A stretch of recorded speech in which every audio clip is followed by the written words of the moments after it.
I think AI is going to open a new chapter of the society, of the world, that people try to understand ourselves better rather than the outside world. So I'm quite optimistic, and I don't think artificial intelligence is a threat. I don't think artificial intelligence is something terrible, but human beings are smart enough to learn that.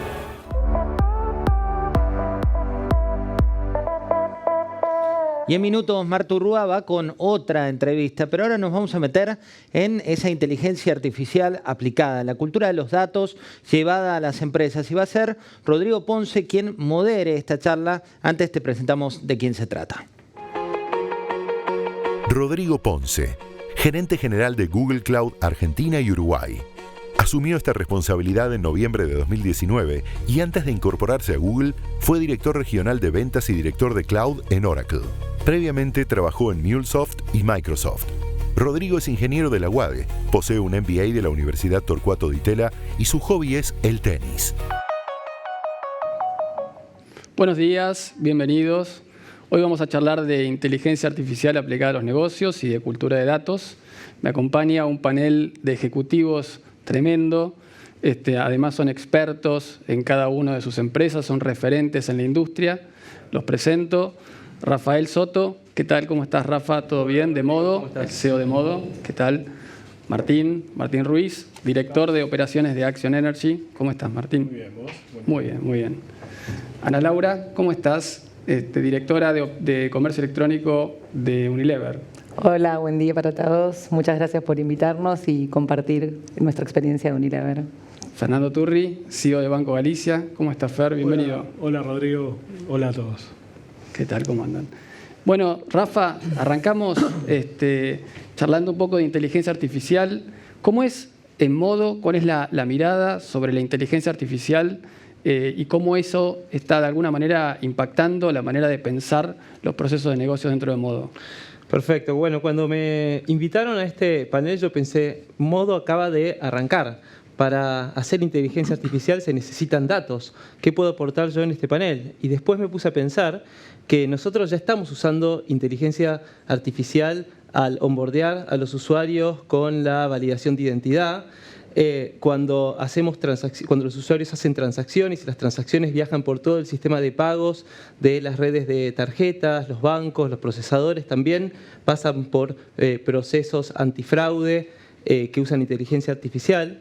Cuando hacemos campañas de marketing usamos inteligencia artificial. Entonces me parece que lo valioso de este pequeño análisis es la sorpresa de que hoy la inteligencia artificial está en un montón de procesos de negocio, aunque uno no lo tenga tan presente, ¿sí? Por supuesto, nosotros desde Modo hoy ya estamos pensando en qué aplicaciones le vamos a dar a la cantidad de datos que estamos acumulando por todas las transacciones que pasan de nuestros usuarios, que vienen de todo el sistema financiero.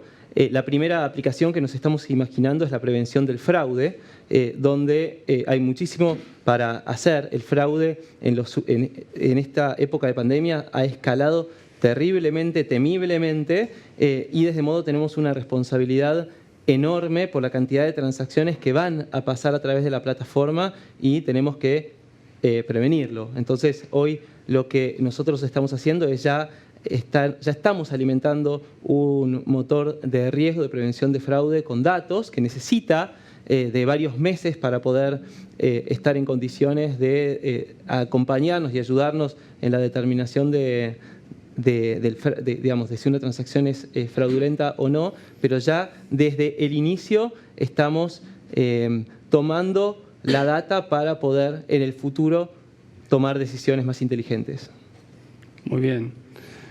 Fer, ¿cómo? ¿Qué te puedo agregar a todo lo que dice Rafa, que es todo lo que tenemos en los bancos? Nosotros estamos haciendo cosas en Galicia de inteligencia artificial variadas. Como dice Rafa, por todos lados te vas encontrando con que aparecen estas soluciones. Tenemos bots en todos nuestros canales, en modelos de atención. Tenemos un gran volumen de datos que cada vez es más difícil analizar y sin herramientas de este tipo es muy complejo analizarlas y tomar decisiones. Y tenemos herramientas de todo tipo. Nosotros lo que tenemos es un COE de automatización a escala que es agnóstico a la tecnología y lo que busca todo el tiempo son aquellos casos de negocios en los cuales la tecnología se va a aplicar. Y en función al caso de negocio específico se aplica esa tecnología, sea un robot, sea inteligencia artificial, sea herramientas de machine learning, sea herramientas de natural language processing. Nosotros tenemos, por ejemplo, herramientas de NLP que nos permiten leer todos los convenios, los contratos, lo que es el bastanteo en un banco, que es cuando analizás el estatuto para ver si todas las personas que son miembros de esa compañía son quienes dicen ser, etc. Entonces, uno sin darse cuenta, como decía Rafa, vas todo el tiempo incorporando nuevas herramientas, ¿no? Y vas automatizando procesos. Arrancás por procesos más simples y cada vez automatizás procesos más complejos, ¿no? Nosotros durante la pandemia hemos tenido que acelerar un montón de cosas y hemos automatizado procesos de liquidación de préstamos, hemos automatizado procesos de actualización de límites de tarjeta en forma masiva, todo a través de robots e inteligencia artificial, ¿no? Y eso es algo que llegó para quedarse, que va creciendo, que a medida que la herramienta, las herramientas van aprendiendo, uno cada vez tiene más información, así que es un mundo que acaba de arrancar, pero que va a seguir avanzando mucho. Muy bien. Martín, ¿cómo lo ven en acción? Mira, déjame contarte, yo me quedé con algo que dijo Martina, ¿no? Referido al temor de la gente, esta automatización que pasa con mi trabajo. Déjame contar dos cosas que estamos trabajando en Action que tienen que ver con simplificación de procesos y también cómo transforma el trabajo, ¿no? Nosotros, ustedes saben, es una red de estaciones de servicio que tenemos nuestras tiendas, ¿no? Entonces, una de las preocupaciones más grandes tiene que ver con la seguridad, obviamente, ¿sí? Pero también queremos tener una apariencia agradable, tener el surtido de productos correctos, queremos servir a nuestros clientes de la mejor manera posible, ¿sí? Y como toda empresa de consumo masivo, tenemos nuestra operación de Mystery Shopper, ¿sí? Gente que va y simula una operación y evalúa todos los aspectos que tienen que ver con el servicio, la calidad, el estado de la estación. Y también tenemos revisiones de seguridad, ¿sí? Entonces, una de las cosas que en esta época de pandemia pensamos y que rápidamente empezamos a construir, mucho más rápido que en situaciones normales, es, ok, ¿cómo puedo hacer que este trabajo, donde hoy no puedo mandar Mystery Shopper por todo el país, por razones obvias, cómo igual puedo seguir haciéndolo? Porque la condición de seguridad sigue persistiendo. Entonces, ideamos una aplicación en el teléfono, ¿sí? Autoservicio, que lo que hace es, le da una guía de operaciones y de revisiones a cada una de las personas que está en el campo y puede ir chequeando, o sea, automatizando el proceso de revisión. Pero lo interesante aquí es que con el teléfono tomamos una foto, por ejemplo, de una boca de descarga de combustibles y después esa imagen viaja a un servidor donde es procesado por un algoritmo que me dice si esa boca está deteriorada o no está deteriorada. O me dice si el surtidor tiene el color magenta adecuado o no, o si un caño pierde agua o no pierde agua, ¿sí? Si yo quisiera hacer eso para toda la red de manera permanente, no podría hacerlo, ni con pandemia ni sin pandemia, ¿sí? ¿Qué hace la IA acá? Me está permitiendo hacer algo, primero de una manera distinta, más eficiente, pero a gran escala, en forma permanente. Porque después, ¿qué hace la IA? Me avisa, este surtidor tiene que prestar atención, a esta boca de descarga tiene que prestar atención, no a las miles de imágenes y las miles de evidencias que voy revisando, ¿sí? ¿Eso significa que la gente no va a tener su trabajo? No, significa que hay un pequeño reskilling, porque en lugar de estar todos viajando o viendo, primero van a seguir haciéndolo, ¿sí? Pero por otro lado el sistema va a automatizar las órdenes de trabajo y las órdenes de reparación o las revisiones, alertando sobre las específicas que hay que prestar atención, ¿sí? Entonces hay un desplazamiento en lo que hago, no es un gran reskilling, sin embargo, le da mejor calidad de vida al empleado, porque es el tipo de trabajo que hacen tiene más valor, ¿sí?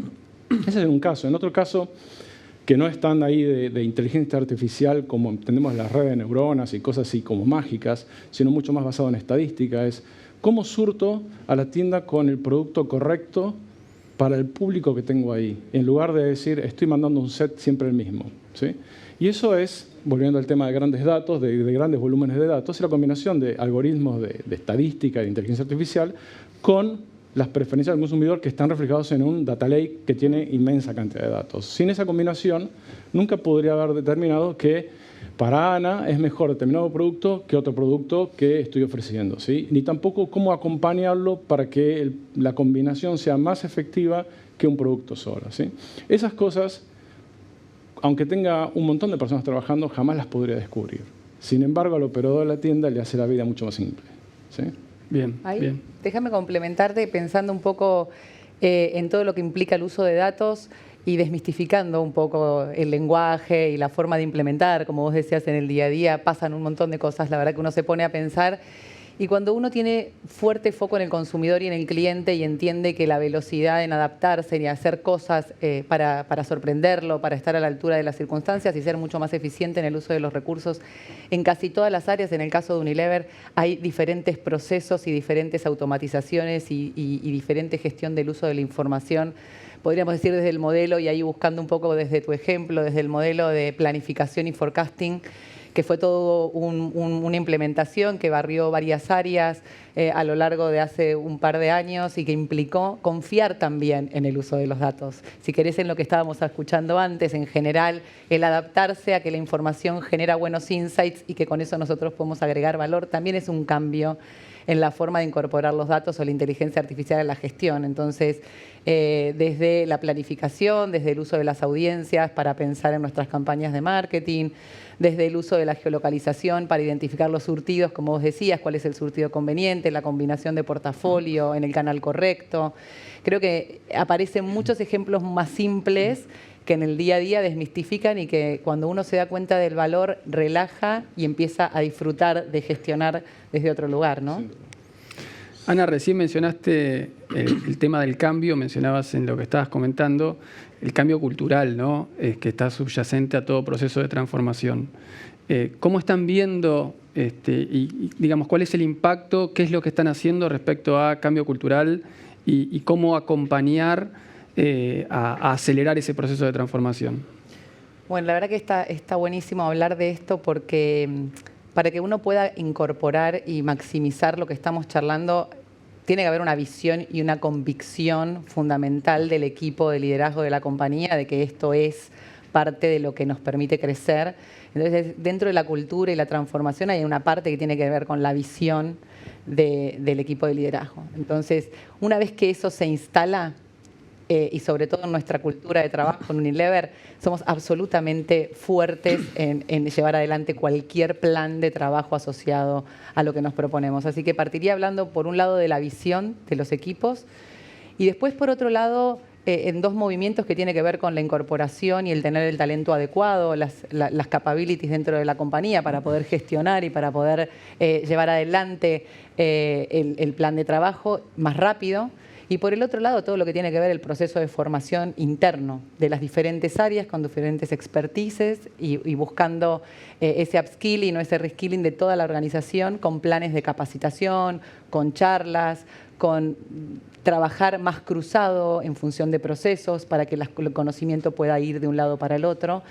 Y la verdad que desde ese lugar la compañía, cuando empezamos a ver el resultado, empieza a pasar mucho más rápido. Es como un efecto contagio que parte de primero planificar y después empezar a vivenciar para que eso se traslade a otros equipos. Sí. A ver, 100% de acuerdo, ¿no? Para nosotros es una transformación cultural. Nosotros casi que en Galicia le estamos sacando la palabra digital, ¿no? Por supuesto que tiene procesos digitales, pero la verdad es una transformación cultural. Es una forma de organizarse diferente. Estamos organizados por tribus de negocio que están basadas en productos y en segmentos y tribus habilitadoras de IT. Se acerca IT al negocio dramáticamente, o sea, ya casi no hay división entre IT y el negocio en ese rol de order taker como solía ser en el pasado. Y finalmente ese cambio cultural también te requiere un cambio de talento. Nosotros, la transformación que hacemos en Galicia tiene que ver con nuestro talento propio. Estamos reconvirtiendo un montón de personas, estamos incorporando talento y también hay una parte que tiene que ver con el mundo de los especialistas, ¿no? Empieza a valorizarse mucho la carrera del especialista, ¿no? Porque hay tecnologías y situaciones específicas que necesitan a esa especialidad en particular, con lo cual nosotros, además de la carrera de generalista, de managers, estamos valorando mucho la carrera de los especialistas técnicos. Y esa forma de cultura también tiene que ver con cómo se maneja todo en una forma más horizontal, colaborativa y cómo se distribuye el uso y el consumo de la información, de los datos. Por supuesto que nosotros desde Haití tenemos un área que provee toda la infraestructura para los datos, que hay un CDO en el banco que vela por la calidad de los datos, pero lo más importante es la democratización del uso de la información, ¿no? Esto de que la información se distribuya, que se pueda consumir, que con todo el tema de poder predecir datos se puedan tomar mejores decisiones. Y un poco lo que decían mis colegas, ¿no? O sea, tiene que ver con esto de entender al cliente cada vez más. Se viene un mundo de hiperpersonalización, ¿no? Hablábamos de marketing, nosotros en nuestra estrategia de Martech empieza a cambiar. La estrategia de Martech ya no es qué campaña voy a hacer, sino es cómo voy a escuchar a mi cliente, cómo voy a manejar las audiencias, cómo voy a ir hiperpersonalizando la oferta que le hago. Y no es una decisión que pueda tomar solo la compañía, porque el cliente se va a empezar a acostumbrar a que lo atiendan de esa manera en el ecosistema en general. Entonces, para estar a la altura de las circunstancias y realmente atender a nuestro cliente, nosotros tenemos que disponibilizar esa forma de atención. Yo creo que todo esto de inteligencia artificial y cambio cultural, al final del día, sea en la industria que sea, termina con un modelo comercial de atención diferente, que va a ir evolucionando y que si nosotros no lo cambiamos, el cliente nos los va a demandar, ¿no? Esa es un poco la visión que tenemos en Galicia y todos los días velamos por eso. Muy bien, muy bien. Martín, contanos un poco los retos, ¿no? Los desafíos que tuvieron del cambio cultural. Bueno, a ver, complementando un poco lo que decía Ana y muy parecido a lo que decía, ¿no? Pero en PAE Action, tradicionalmente la innovación ha sido uno de los pilares de la cultura y ha sido uno de los comportamientos incentivados de manera permanente, ¿sí? Y cuando uno lo piensa y dice, bueno, yo incentivo la innovación, también tiene que pensar que tiene que incentivar el error. O sea, tiene que permitir que la gente se equivoque y no penalizarlo por eso, sino también ayudarlo a aprender qué es lo que se hizo mal para mejorar, incluso ante el error, ¿sí? En ese sentido, creo que yo he encontrado en Action una empresa que le da mucho foco a eso y lo complementa mucho con la actividad, con lo que hace Recursos Humanos en temas de formación continua. La cantidad de herramientas que tenemos para formar a la gente de forma permanente y no es una exigencia, pero sí la incentivación a que cumplamos determinados programas de formación ejecutivos, operativos, ¿sí? De todos los niveles, es parte de la cultura que nos permite a nosotros, cuando hablamos de estos temas, no apanicarnos y poder manejarlos, ¿sí? Porque sabemos que tenemos la contención en la empresa para evolucionar y cambiar las cosas, ¿sí? Yo creo que eso es uno de los diferenciadores, ¿sí? Después te diría que, como todos, ¿no? Cuando estamos implementando o poniendo en marcha un cambio basado en inteligencia artificial o no, un cambio que es... como decía Fernando hace un rato, el cambio no es una transformación digital, es una transformación en general del negocio, ¿sí? Entonces vas a hacer cosas distintas. Cuando haces cosas distintas, pones en marcha una nueva plataforma o haces algo nuevo, atrás tenés una estructura de soporte. Entonces tenés que ser consciente de que tenés que adaptar tus estructuras internas para poder acompañar ese cambio, ¿sí? A veces tenés que explicar muy claramente cómo se van a beneficiar todos en ese cambio para que la gente lo adopte y empuje para el cambio ese, ¿sí? Qué importante la gestión del cambio.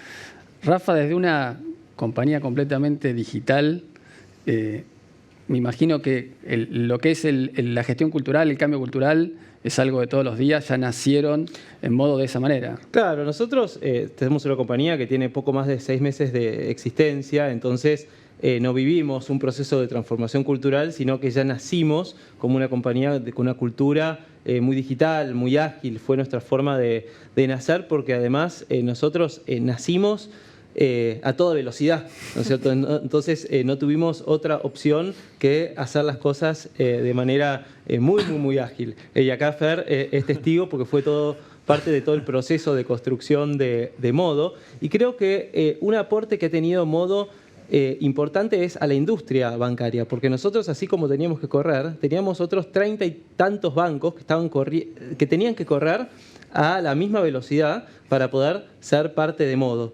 Entonces, creo que Modo fue un catalizador de cambio cultural en algunos bancos y, en cierto sentido, hizo que la competencia entre bancos que están cooperando lleve a los bancos más atrasados a a acelerar su propio cambio cultural, al menos en aquellas áreas que estaban involucradas con el trabajo que estábamos haciendo en Modo.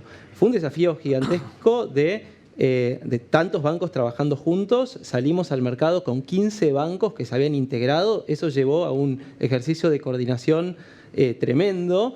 Nosotros desde Modo decíamos siempre, no los podemos esperar, ¿sí? Entonces íbamos muy rápido. A veces les pedíamos feedback a los bancos, no nos daban al otro día y nosotros íbamos para adelante igual y Fer se enojaba y sus compañeros también, pero nosotros no podíamos esperar. Entonces creo que, me imagino que los bancos internamente deben haber pensado, bueno, tenemos que aprender a trabajar a otra velocidad, y lo que hicimos hasta ahora es el principio de algo que va a seguir, porque los bancos crearon Modo para poder responder con la agilidad que demanda el usuario en recibir un nuevo producto, al menos de pagos, todos los días, con una competencia. Tenemos un competidor clave que va a una velocidad tremenda, y nosotros tenemos que hacerlo, hacer el catch-up y correr a la misma velocidad, y necesitamos que los bancos nos acompañen, porque nuestra capacidad de crear producto nuevo depende también de que los bancos nos aporten la información, la integración tecnológica, etc. Y déjame ahora por separado otro punto que me parece importante. Hablabas, Fer, de que los datos estén disponibles para todos.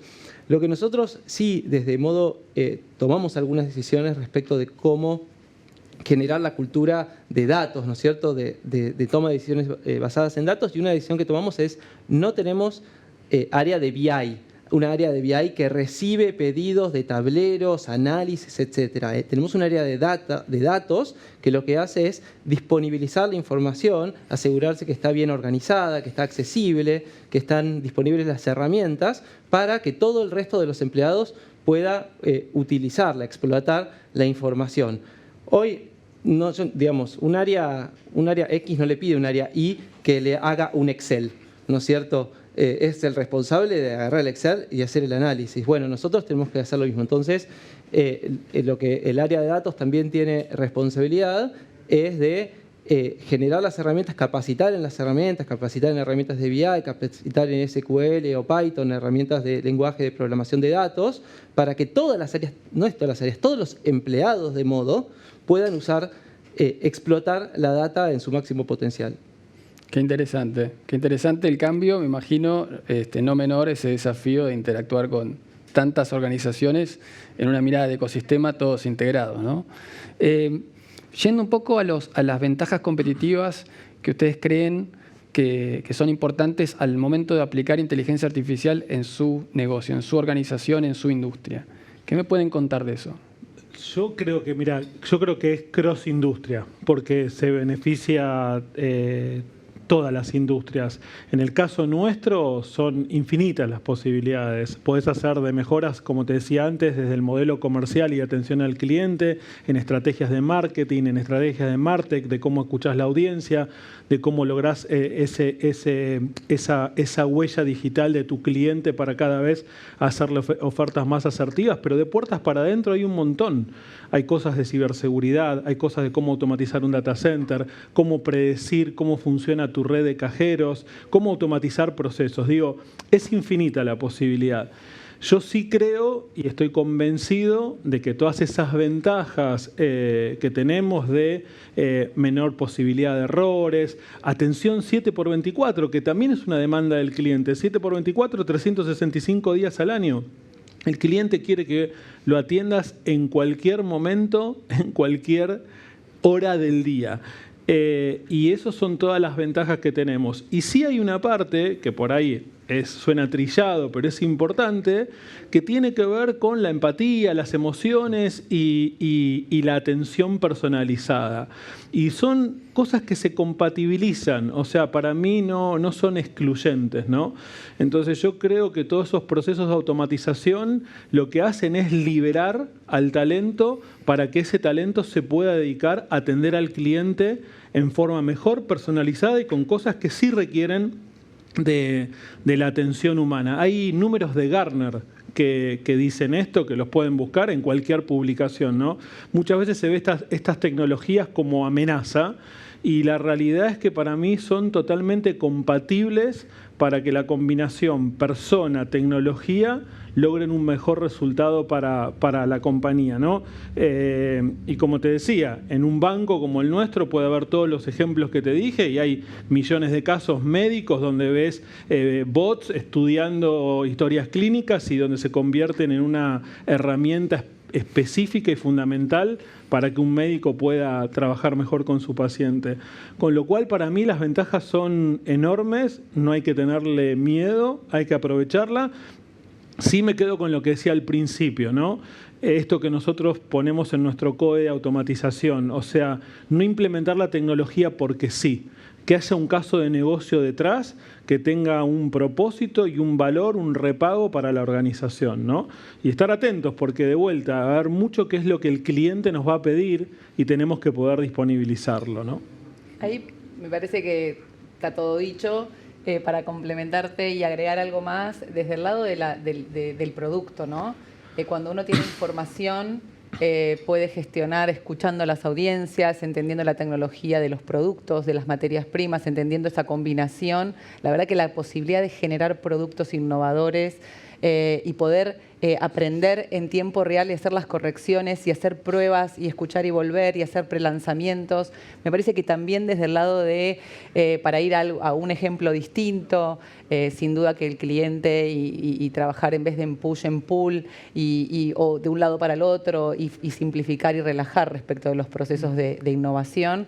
Relacionado con producto, nosotros de verdad la posibilidad de innovar y el tipo de tecnología que implementamos en los productos para avanzar y cómo lo vamos cambiando a la velocidad que se desarrollan productos hoy realmente también tiene que ver con un proceso que cambió y con una forma distinta de tomar decisiones.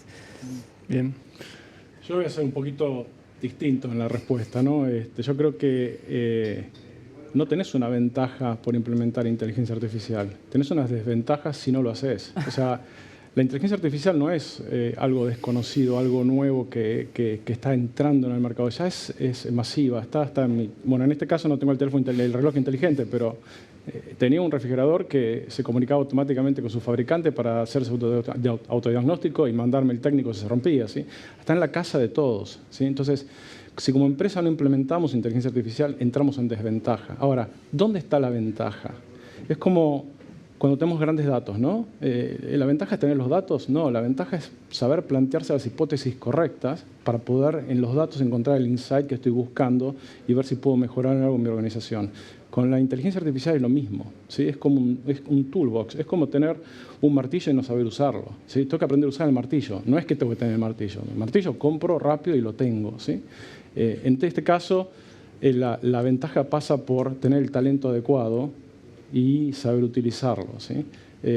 Porque lo demás es el toolbox, ¿sí? Está. O sea, hoy cualquiera puede ir a comprar un bot, o sea, hay bots freeware inteligentes, ¿sí? Que aprenden, ¿sí? Entonces, por eso digo que no hay ventaja, hay desventaja si no lo haces, ¿sí? Bien.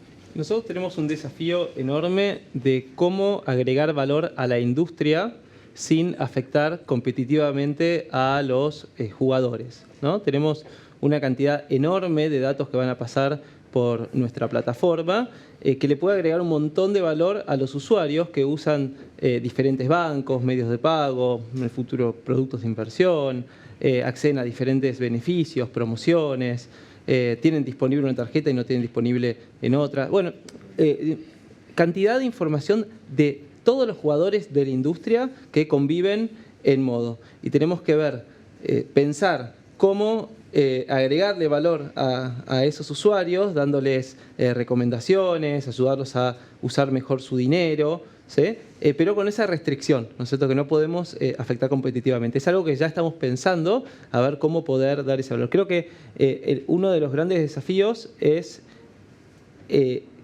cómo priorizar todas estas iniciativas, ¿no? Porque la cantidad de ideas que surgen a partir de la cantidad de información que las organizaciones grandes tienen, nos llevan a poder cometer errores en cuanto a encarar muchos proyectos y no ir en profundidad en ninguno. Bueno, Fer decía antes, ¿no es cierto?, tener un claro caso de negocio, de creación de valor para el usuario y de creación de valor, en nuestro caso, para la industria. Eso es algo donde vamos a tener que dedicarle muchísimo tiempo. Déjame agregarte algo que me parece que por ahí puede sumar. Nosotros hablamos de nuestro ecosistema, de nuestra industria, de nuestro mundo, pero también hay algo interesante que empieza a pasar respecto de conectarse con tu ecosistema externo. ¿Sí? Nosotros hablamos de conocer al cliente, tenemos muchas maneras de conocer al cliente, de tomar decisiones de portafolio, de productos en innovación y todo lo que estuvimos hablando, pero también empezó a pasar, sobre todo en la industria de consumo masivo, con todo lo que son los clientes, esto de también compartir información y poder trabajar mancomunadamente en velocidad, agilidad en la toma de decisiones, en mejorar el uso de las audiencias y los clústeres para generar campañas de tráfico. Y todo esto también va un poco más allá. La información era poder, cada uno tenía sus datos y con sus datos tenía mucho y era como una especie de mecanismo de defensa. Hoy hablamos, me parece, una palabra fuerte que conversamos, tiene que ver con la democratización de la información, tener disponible y que todos nuestros equipos tengan disponible la información hace que podamos tomar mejores decisiones, que transversalicemos las decisiones y que sean de mayor valor, pero me parece que también trasciende las barreras de las compañías para ir a conectarse con nuestros clientes y también ahí empieza un nuevo desafío. Por ahí ustedes lo estaban contando desde su experiencia, pero por ahí en industrias como la nuestra ya también eso es un paso a la innovación, ¿no? Tal cual. Y tomando ese punto y mirando hacia adelante, ¿no?, hacia el futuro, ¿cómo creen que la inteligencia artificial puede ayudar tal vez a transformar su industria? Yo creo que es más de lo que venimos hablando. Esto que decía Ana Laura, es súper importante, que tiene que ver con los ecosistemas digitales, ¿no? O sea, esto de abrirse a ecosistemas e integrar negocios diferentes, ¿no? Esto de que por ahí se escucha en la jerga nuestra del API Economy. Nosotros, o sea, todos estamos trabajando, nosotros tenemos en el caso particular nuestro una estrategia específica de microservicios donde hacemos que cada producto que nosotros creamos sea portable entre nuestros canales, que pueda pasarse de un canal a otro dentro de nuestra tecnología para esa estrategia de omnicanalidad, pero también con la posibilidad de portar esa experiencia hacia afuera, ¿no? Entonces después empiezan a existir negocios que antes eran físicos, donde vos por ahí, no sé, estabas en un proceso que la industria financiera aceitaba para dar un préstamo, pero no sé, te pongo un ejemplo que puede pasar, no sé, entre el negocio agropecuario y una industria y un banco. Y bueno, ahí va a aparecer un ecosistema digital, ¿no? Donde esas cosas que solían pasar en el mundo físico se empiezan a integrar de un mundo en una forma digital mucho más amalgamado y donde el cliente va a valorar esa velocidad, ¿no? Porque al final del día va a haber productos que se van, obviamente podés ir a un mejor producto a través de predicciones, entender a tu cliente, etcétera, pero llega un punto en que el producto se comoditiza. Entonces, si vos no entendés cómo diferenciar ese producto, cómo diferenciar ese servicio, cómo atender a tu cliente, esa comoditización es la que te puede dejar afuera, porque el que entienda esa diferencia es el que va a ganar esa pequeña batalla que después por ahí son márgenes importantes en el P&L. Así que yo creo que esa parte del ecosistema va a ser súper importante, como mencionaba ella. Nosotros vamos a estar en los momentos de transaccionales de los individuos, digamos, en cada momento transaccional. Básicamente, cuando un individuo toma una decisión de compra, aspiramos a poder estar en ese lugar, sea online, offline, etcétera.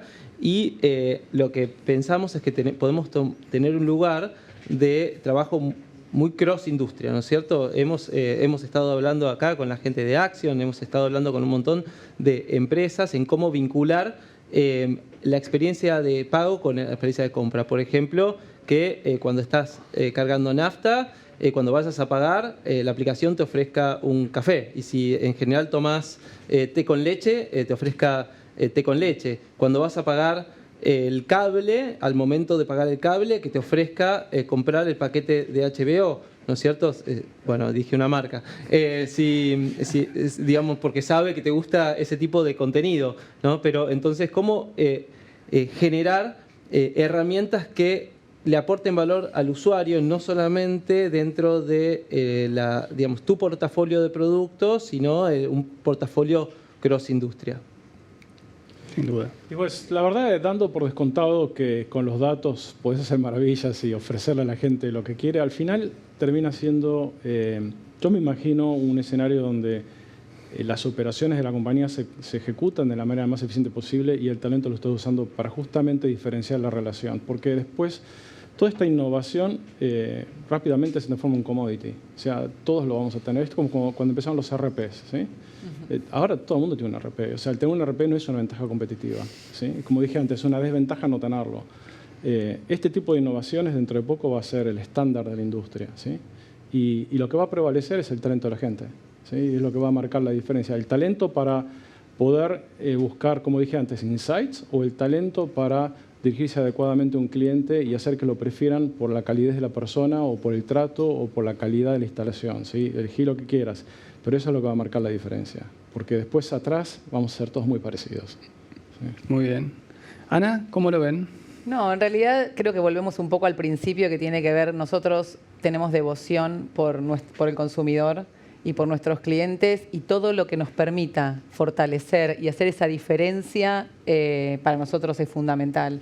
Entonces volvemos al principio, liberar energía, tener lo mejor para poder generar esa diferencia, porque todo lo que vamos diciendo complementa que al fin y al cabo nuestro propósito como compañía y lo que buscan nuestras marcas es lo que es nuestro faro, por lo cual no tenemos que perder ese objetivo, que al final es el que hace que todos los días nos movamos rápido y dejemos a nuestras marcas como corresponden frente al consumidor.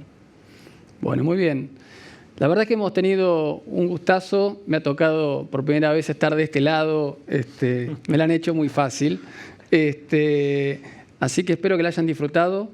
Me parece muy interesante las visiones que nos han compartido y básicamente muchísimas gracias.